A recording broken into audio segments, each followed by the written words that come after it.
Good evening all of you. आज 3 जून है और हमारा टॉपिक चल रहा है सेक्स लिंक इनहेरिटेंस। इसमें हमने 2 पार्ट पढ़ा दिया, फर्स्ट पार्ट सेकेंड पार्ट हमने पढ़ा दिया। आज पार्ट 3 स्टार्ट होगी। इसमें कुछ ब्रेक इसलिए लग रहा है कि ये सेक्स डिटर्मिनेशन का हमारा 5 पार्ट बना।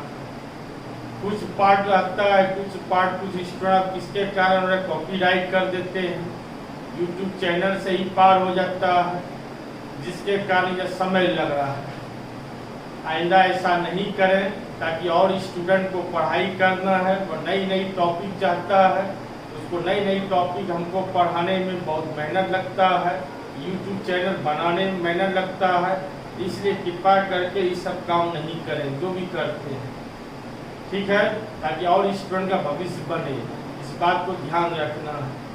जो भी टॉपिक हम बता रहे हैं उसको गौर से सुनना है, ध्यान से समझना है, और यह सारे काम करने के बाद हमारी कॉन्फिडेंस को बढ़ाने के लिए आप अवश्य ही लाइक या सब्सक्राइब जरूर करें। इससे हमारी कॉन्फिडेंस बढ़ते जाएगा।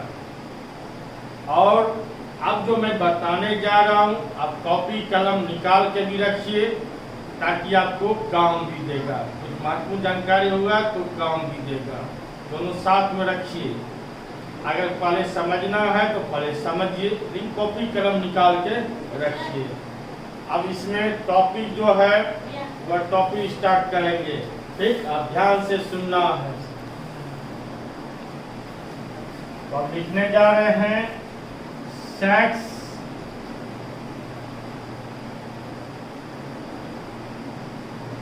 Linked inheritance. सेक्स तो समझा ही दिए, लिंक भी समझा दिए हैं, इनहेरिटेंस भी समझा दिए हैं। बार बार वक्तव्य नहीं देना है। पार्ट 3 इसमें हम बता रहे थे आनुवंशिकता रोग क्या है, हेरिडिटरी डिजीज क्या है। तो आनुवंशिकता रोग क्या है इस विषय पर समझा दिए। तो पुनः समझिए, क्या समझना है कि आनुवंशिकता रोग किसे कहते हैं। तो वैसा रोग जो जनरेशन बाय जनरेशन चलते रहता है, वैसा रोग जो पीढ़ी दर पीढ़ी चलते रहते हैं, इसी रोग को आनुवंशिकता रोग कहते हैं। इसी रोग को क्या कहा जाता है, आनुवंशिकता रोग कहते हैं। तो समझिए बात की 2 नंबरिया भी कभी काल पूछता है कि आनुवंशिकता रोग किसे कहते हैं। तो वैसा रोग जो जनरेशन बाय जनरेशन चलते रहते हैं, तो उसी क्रिया को आनुवंशिकता रोग कहते हैं। आनुवंशिकता रोग अनेकों प्रकार के होते हैं, अनेकों प्रकार के होते हैं। तो आपके सिलेबस के अनुसार इसमें 2 आनुवंशिकता के रोगों का स्टडी करना है। इसी दोनों का हम समझाएंगे। तो पहला आनुवंशिकता रोग क्या है, एग्जाम में पूछता है कि किसी 2 आनुवंशिकता के रोगों का नाम बताओ। अब पूछा गया है, अब पूछते रहेगा। तो बात को ध्यान देना है कि किसी 2 आनुवंशिकता के रोगों का नाम बताओ। तो बता देना है, वह लिखने जा रहे हैं। तो पहला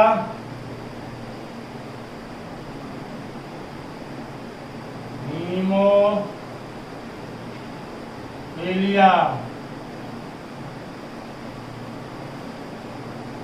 हीमोफीलिया डिजीज।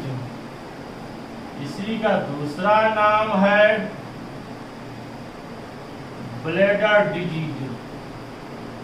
इसी का दूसरा नाम है ब्लैडर डिजीज।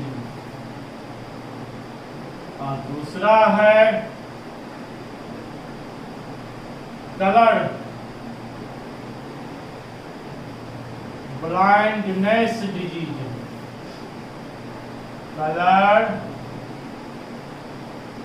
ब्लाइंडनेस डिजीज, रंग वर्णांधता रोग, रंग वर्णांधता रोग। दोनों शॉर्ट क्वेश्चन में प्राय पूछा जाता है। शॉर्ट क्वेश्चन में दोनों VVI है। तो किसी दो आनुवंशिकता के रोगों का नाम बतावे। तो पहला हीमोफीलिया डिजीज, इसी का दूसरा नाम है ब्लेडर डिजीज, दूसरा कलर ब्लाइंडनेस डिजीज, इसी को कहा जाता है रंग वर्णांधता रोग। दोनों खाली लिख देना है कि दो पूछेगा दोनों लिखना है। अब खाली स्पेशल पूछेगा हीमोफीलिया डिजीज क्या है समझावे, या ब्लेडर डिजीज क्या है समझावे, इसका लिखना है। कलर ब्लाइंडनेस डिजीज क्या है समझावे, इसका लिखना है। दोनों में कुछ न पूछते रहता है, कभी हीमोफीलिया पूछेगा, कभी कलर ब्लाइंडनेस डिजीज पूछ देता है, समझे। चेंजिंग करके पूछते रहता है, क्या पूछेगा कौन सा क्या पूछेगा भगवान जाने। इसलिए दोनों को तैयारी करना है। तो बात समझ गए। अब पहले समझाते हैं हीमोफीलिया डिजीज क्या है। अब पहला नंबर लिखने जा रहे हैं।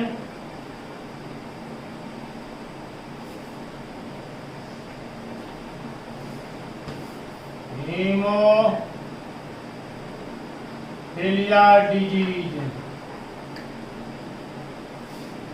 हीमोफीलिया डिजीज, इसी का दूसरा नाम है, दोनों इंपॉर्टेंट, इसमें दोनों बार बार लिखना पड़ रहा है, ब्लेडर डिजीज, ब्लेडर डिजीज।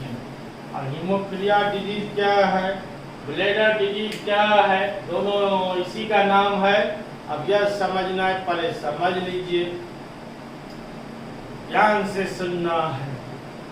वैसा रोग जो जनरेशन बाय जनरेशन चलते रहते हैं, वैसा रोग जो जनरेशन बाय जनरेशन चलते रहते हैं, तो उसी रोग को क्या कहा जाता है, आनुवंशिकता रोग कहा जाता है। तो अब यहाँ पे समझाना है कि आनुवंशिकता रोग में हीमोफीलिया डिजीज क्या है। तो यह रोग, ध्यान से सुनना है, यह रोग जनरेशन बाय जनरेशन चलते रहते हैं। इस रोग में क्या होता है, ऑल बॉडी में, ऑल बॉडी का बात कर रहे हैं, ऑल बॉडी में किसी भी भागों में चोट लग जाने या कट जाने पर बॉडी से ब्लड बाहर निकलते रहते हैं, बॉडी से ब्लड बाहर निकलते रहते हैं। इसी रोग को ब्लेडर डिजीज, रक्त के बहने की क्रिया को क्या कहा गया, ब्लेडर डिजीज। इसी का दूसरा नाम है हीमोफीलिया डिजीज कहते हैं। तो समझिए, पुनः समझिए, ध्यान से समझिए कि यह रोग जनरेशन बाय जनरेशन चलते रहते हैं। इस रोग में बॉडी के किसी भी भागों में चोट लगने या कट जाने पर बॉडी से ब्लड बाहर की ओर बहते रहते हैं। तो रक्त के बहने की क्रिया को ब्लेडर डिजीज कहते हैं। इसी क्रिया को हीमोफीलिया डिजीज कहते हैं। बस इतना लिख देना, यह आंसर कंप्लीट हो गया। अब इसको भी ग्राफिकल के द्वारा भी समझाएंगे। पहले यह परिभाषा लिख देते हैं। आप भी लिखना चाहते हैं तो मेरे साथ लिखते जाएं, तो इससे आपका भी कॉन्फिडेंस बढ़ेगा। मेरे साथ भी लिखते जाएं, इसलिए हमने कहा कॉपी कलम निकाल के रखें। जब हम पढ़ाने के लिए तैयार रहे तो आप जब YouTube चैनल निकाल के जब देखना शुरू करें तो अपना कॉपी कलम निकाल के जरूर रखें। जब हम बोलते जाएंगे उस समय आप लिखते जाएंगे, इससे आपका कॉन्फिडेंस और बढ़ेगा। कोशिश यही करना, और नहीं तो पहले एक बार पूरा सुन लीजिए, पूरा एक बार कोई भी वीडियो के एक बार देख लीजिए। जब दिमाग में कुछ पॉइंट आ जाएगा, पुनः जब दोहरा के उसको देखेंगे तो लिखने का प्रैक्टिस करना है, और साथ साथ जब हम बोलते जाएंगे आप लिखते जाएंगे तो इससे आपका कॉन्फिडेंस भी बढ़ते जाएगा। तो समझिए बात को।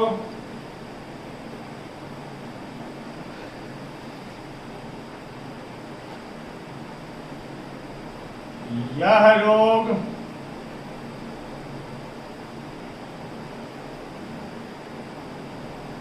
जनरेशन बाय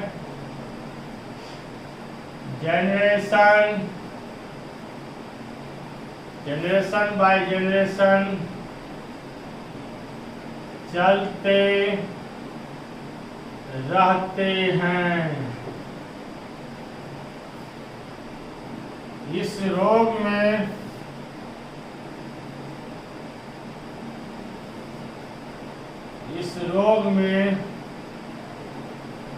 बॉडी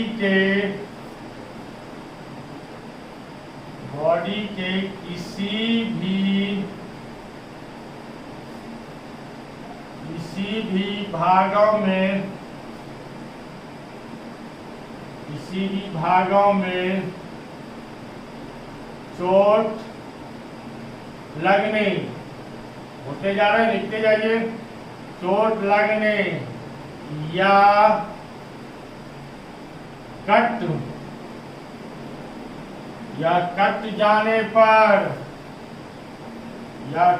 जाने पर बॉडी से ब्लड बहते रहते हैं, बॉडी से ब्लड बहते रहते हैं। इसी क्रिया को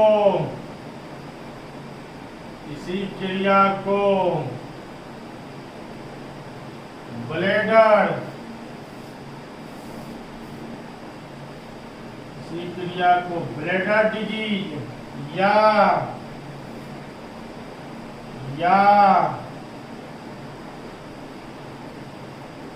हीमोफीलिया डिजीज कहते हैं। समझिए, इसलिए हमने कहा कॉपी कलम निकालते रहिए, इससे आपका कॉन्फिडेंस बढ़ेगा।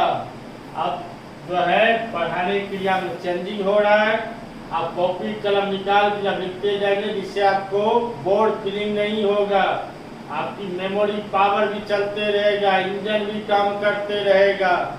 इसलिए दोनों काम कीजिए। इसलिए मैं यहाँ रुक गया हूँ, पुनः मैं दोहरा रहा हूँ। यह रोग जनरेशन बाय जनरेशन चलते रहते हैं।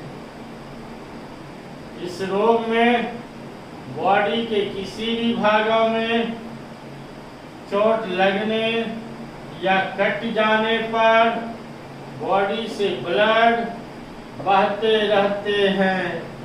इसी क्रिया को ब्लैडर डिजीज या हीमोफीलिया डिजीज कहते हैं।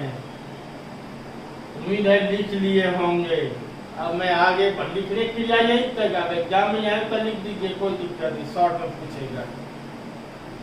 में पूछेगा, शॉर्ट ही पूछते रहता है, तो यहीं तक लिखना है बात को।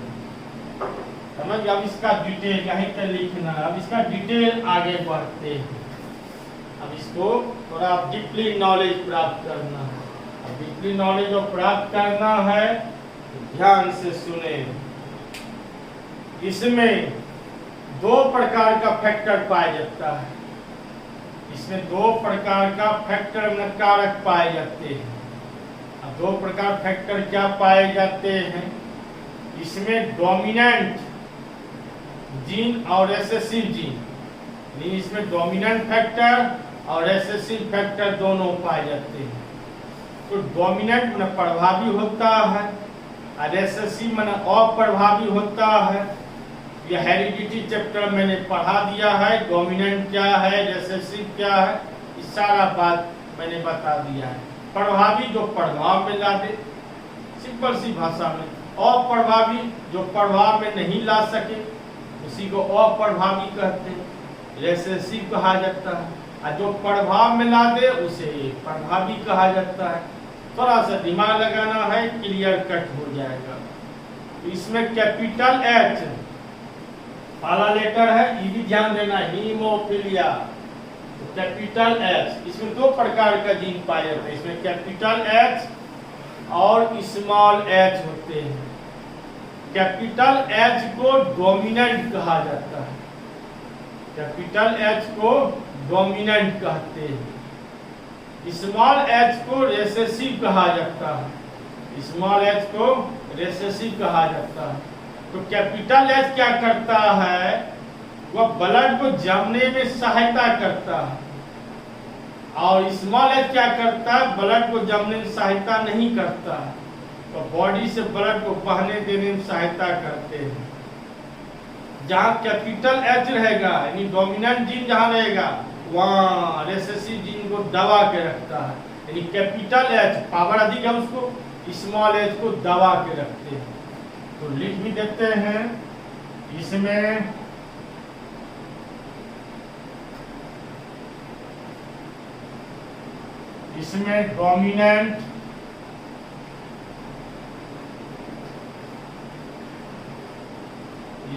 डोमिनेंट जीन कैपिटल एच बोला जाता है। कैपिटल एच प्लस लिखना, लिखते भी जाएंगे। इसमें डोमिनेंट जीन कैपिटल एच प्रभावी जीन तथा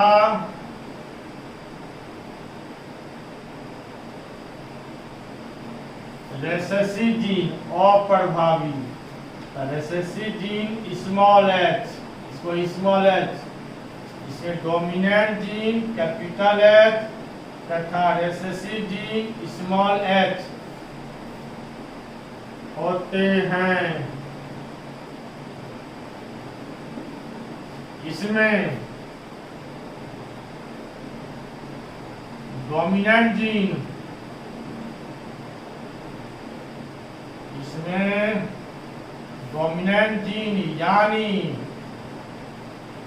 यानी कैपिटल एच, इसमें डोमिनेंट जीन यानी कैपिटल एच, रिसेसिव जीन यानी स्मॉल एच, इसमें डोमिनेंट जीन यानी कैपिटल एच, रिसेसिव जीन यानी स्मॉल एच को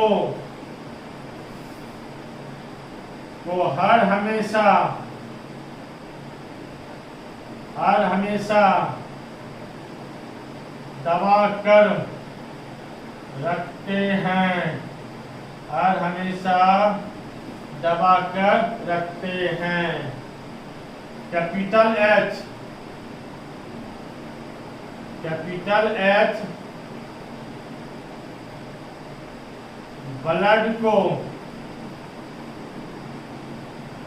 ब्लड को जमने में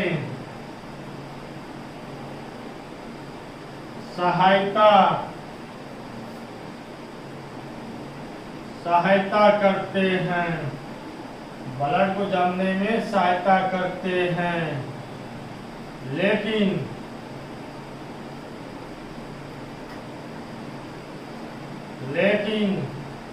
स्मॉल एच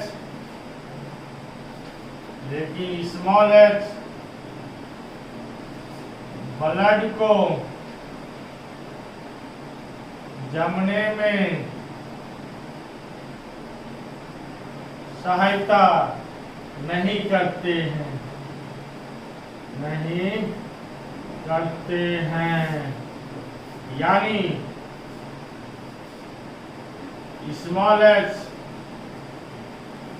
ब्लड को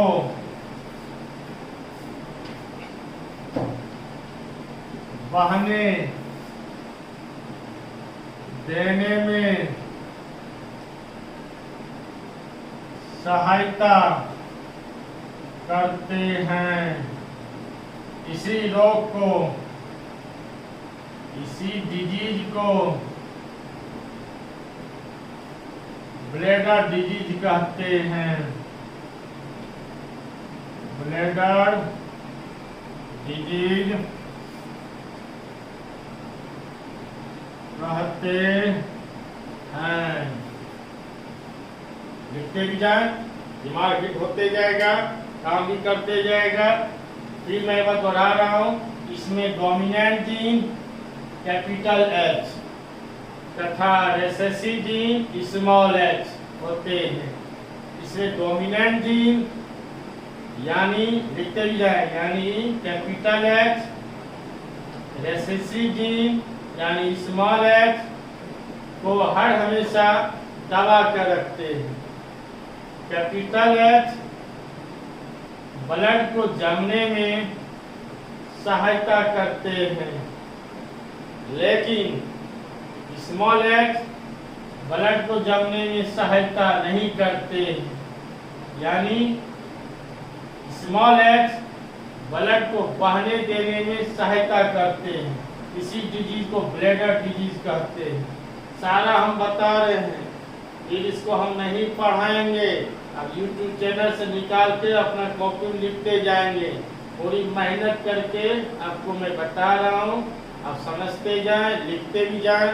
इससे दो इंजन भी काम करेगा, हाथ भी काम करेगा, बॉडी का ऑल पार्ट जो है आपका रनिंग पीरियड में चालू रहेगा, नहीं तो बॉडी सुस्ती आ जाएगा।